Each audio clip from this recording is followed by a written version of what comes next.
Portugal, a small nation on the Iberian Peninsula, has a history marked by seafaring glory and global exploration. But in the shadow of its much larger neighbor Spain, there's a mystery that has puzzled historians for centuries. How did this tiny country manage to remain independent while surrounded by empires that swallowed up entire continents? What kept Portugal from being absorbed by Spain's relentless ambition? The answer lies deep within a web of alliances, battles, and unexpected twists. And the key to it all might surprise you. The role of the Anglo-Portuguese Alliance. Let me take you back to the year 1373. Imagine the world as it was, nations struggling for power, borders constantly shifting, and kingdoms vying for control. In the midst of all this, two nations, England and Portugal, did something remarkable. They forged a bond that would not only change their own histories, but would also stand the test of time for centuries to come. This was the beginning of the Anglo-Portuguese Alliance, a treaty that would become the oldest active alliance in the world. Now, why is this alliance so significant, especially when we talk about Portugal's independence? Well, to understand that, we need to look at the challenges Portugal faced. Back in the 14th century, Portugal was a small but fiercely independent kingdom on the edge of Europe.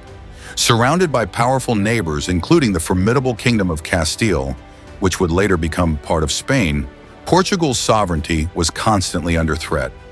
Enter England. In 1373, King Edward III of England and King Ferdinand I of Portugal signed a treaty that would bind their two nations in mutual support, militarily, politically, and economically. This was more than just a piece of paper. It was a lifeline for Portugal. Over the centuries, this alliance proved its worth time and time again. Fast forward to the 16th and 17th centuries, when Spain was at the peak of its power. The Spanish Empire stretched across the globe, and it seemed nothing could stand in its way. But Portugal, with its vital strategic position and rich maritime trade routes, was a tempting target.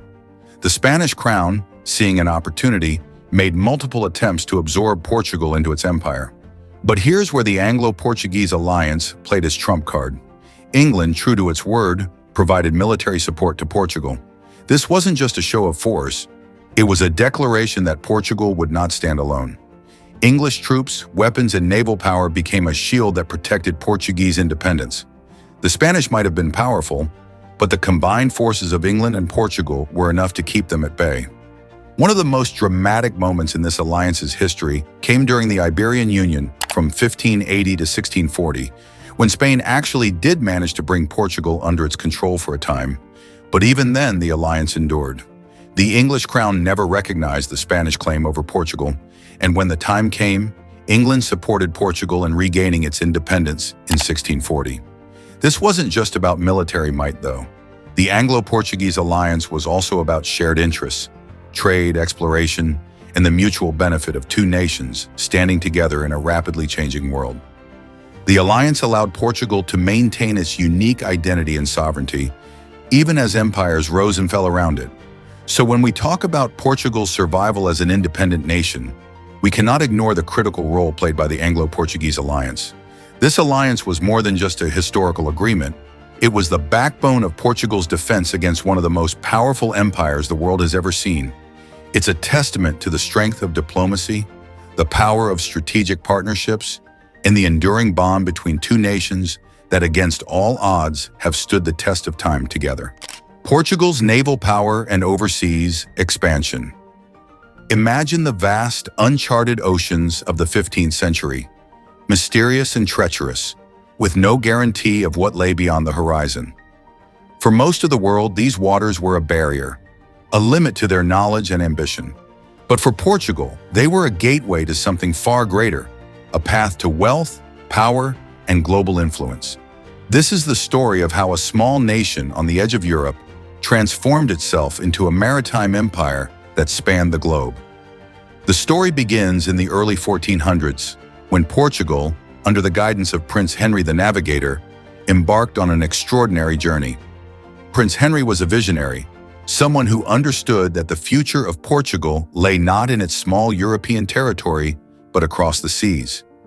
He spearheaded the Age of Discovery, a period when Portuguese explorers set sail into the unknown, driven by a hunger for knowledge, wealth, and glory. These explorers, like Vasco da Gama and Bartolomeo Diaz, became legends in their own right. They navigated around Africa, reaching the riches of India and the spice-laden islands of Southeast Asia. These were lands that, until then, had only been dreamt of in Europe. But Portugal didn't just discover these lands. They claimed them, establishing trading posts and colonies that would form the backbone of a vast maritime empire. Portugal's naval power was the key to this expansion. They built ships that were ahead of their time, fast, sturdy, and capable of withstanding the challenges of long sea voyages. With these ships, they controlled the seas, creating and maintaining trade routes that brought immense wealth back to the Portuguese crown. Spices, silks, gold, and precious gems poured into Lisbon, transforming it into one of the richest cities in Europe. But this wasn't just about wealth. The strategic importance of Portugal's overseas territories cannot be overstated. They controlled crucial ports and islands, from the coast of Africa to the distant shores of Brazil and the Spice Islands of the East Indies. These were not just stops on a map. They were the lifeblood of global trade, linking Europe with the riches of Asia, Africa, and the Americas. This network of colonies and trade routes made Portugal a formidable power, one that even Spain, with all its might, could not easily conquer. While Spain was focused on its own massive empire in the Americas, Portugal's maritime empire remained resilient. The Portuguese had built a system that was difficult to attack and even harder to sustain if conquered. Their naval dominance allowed them to protect their interests, repel invasions, and keep their wealth flowing. Even during the Iberian Union, when Portugal was under Spanish rule from 1580 to 1640, the Portuguese overseas empire retained much of its autonomy.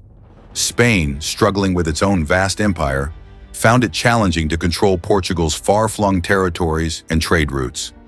The resilience of the Portuguese Empire was such that when Portugal regained its independence in 1640, its overseas possessions remained largely intact, ready to continue fueling the nation's economy and influence. Portugal's mastery of the seas and its successful overseas expansion was not just a chapter in the history of a small European nation, it was a defining moment in global history. Portugal showed the world that with courage, innovation, and a clear vision, even the smallest of nations could change the course of history. The Iberian Union and Portugal's continued autonomy. In 1580, a dramatic shift took place on the Iberian Peninsula. When Portugal's King Henry died without an heir, King Philip II of Spain seized the opportunity to claim the Portuguese crown, becoming Philip I of Portugal. This union, known as the Iberian Union, brought two powerful kingdoms under a single monarch. Yet despite this shared ruler, Portugal remained remarkably distinct, like two siblings sharing a house but living in separate rooms. Even under Spanish rule, Portugal held tightly to its autonomy. The Portuguese nobility, clergy, and merchants insisted on maintaining their own laws, currency, and even their military forces. The administration of Portugal remained in Portuguese hands, and Lisbon continued to govern its vast overseas empire. This separation was not just a matter of pride, it was a lifeline for Portuguese identity. But the tension was always there, simmering beneath the surface. The Portuguese resented the Spanish crown's interference in their affairs, especially when Spain dragged Portugal into its costly European wars. The once flourishing Portuguese economy began to suffer, and discontent grew. By 1640, this discontent reached a boiling point. The Portuguese, led by the Duke of Braganza, rose up against their Spanish rulers. With their strong sense of identity and autonomy still intact, the rebellion was swift and decisive. Portugal declared its independence, restoring the Portuguese crown under King John IV. The Iberian Union was over, and Portugal emerged from it with its sovereignty and national pride reinforced. Spain's distraction with other conflicts. Spain, at the height of its power, was a giant with too many battles to fight. The Spanish Empire, vast and sprawling, was engaged in conflicts on multiple fronts. One of the most draining was the 80 Years' War with the Netherlands, a brutal struggle for independence that bled Spain of both resources and manpower. At the same time, Spain was embroiled in endless wars to maintain control over its vast overseas territories, from the Americas to the Philippines. These global ambitions stretched Spain thin, leaving the empire vulnerable. Portugal, though under Spanish rule during the Iberian Union, became an afterthought. Spain simply didn't have the focus or resources to launch a full-scale conquest of its smaller neighbor. While Spain's attention was divided across continents, Portugal's spirit of independence quietly simmered. This distraction proved to be Portugal's greatest ally.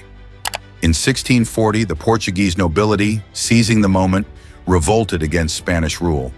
The Portuguese Restoration War that followed was fierce, but Spain, already overextended and weary from its many battles, couldn't muster the strength to quash the rebellion. The war ended in 1668 with Portugal's victory, and the House of Braganza took the throne, re-establishing an independent Portuguese monarchy. Spain, weakened by its global conflicts, had no choice but to recognize Portugal's independence. The dream of a unified Iberian Peninsula under Spanish control was shattered, and Portugal had slipped through Spain's grasp once and for all. And with that, Portugal's determination, combined with Spain's distractions, secured the nation's freedom, a freedom that would define its future for centuries to come. If you enjoyed this deep dive into history, make sure to subscribe to our channel for more fascinating stories from the past. Don't forget to like the video and share your thoughts in the comments below.